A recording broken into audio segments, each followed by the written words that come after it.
You say 5 hours is plenty. You wake, stagger to work, sip coffee, and move through your day with the steady conviction that sleep is a luxury, not a necessity.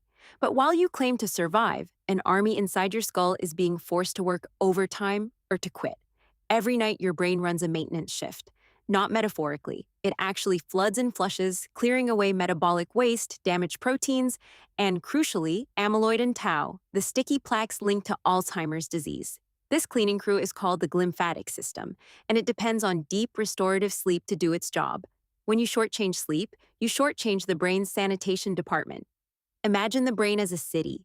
During the day, residents produce trash, constantly waste products of thinking, moving, remembering. At night, waterways open. Cerebrospinal fluid streams through perivascular channels, sweeping waste into the drainage system. This is glymphatic flow, a rhythm of expansion and contraction that clears the neuropill.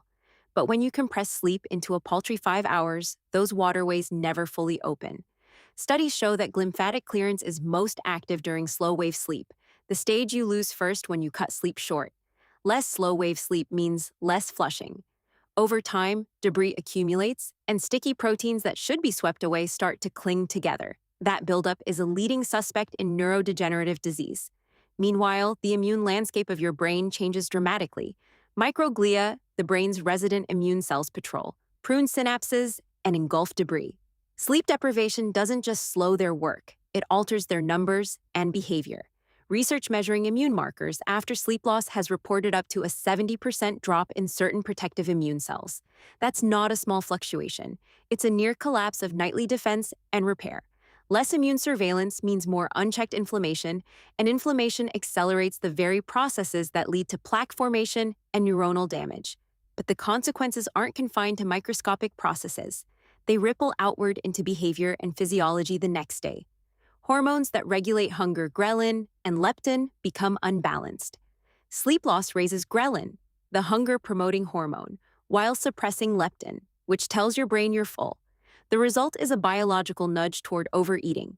Combine that with impaired decision-making from a fatigued prefrontal cortex, and you get poor food choices and extra calories that translate into weight gain and metabolic strain.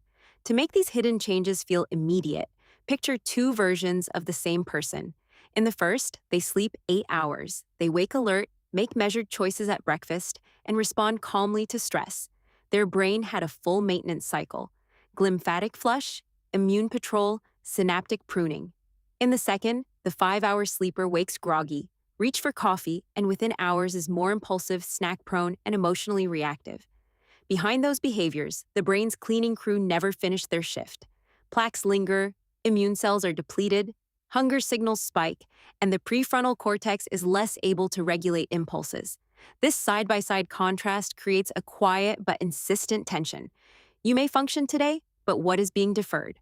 Trash left on the curb doesn't disappear. Eventually, it attracts pests and stinks. Similarly, chronic undersleep allows microscopic damage to accumulate into macroscopic disease. So the claim, "I survive fine on 5 hours," needs a qualifier. Survival is not the same as maintenance, and short-term functioning is not proof of long-term safety. Every hour of slow-wave sleep is a deposit in the brain's upkeep account. Miss enough deposits, and the balance looks very different. If you care about staying sharp, emotionally steady, and neurologically healthy, your nightly trash collectors deserve their full shift. Give them the time they need, and you're not just resting. You're investing in the architecture of your future self.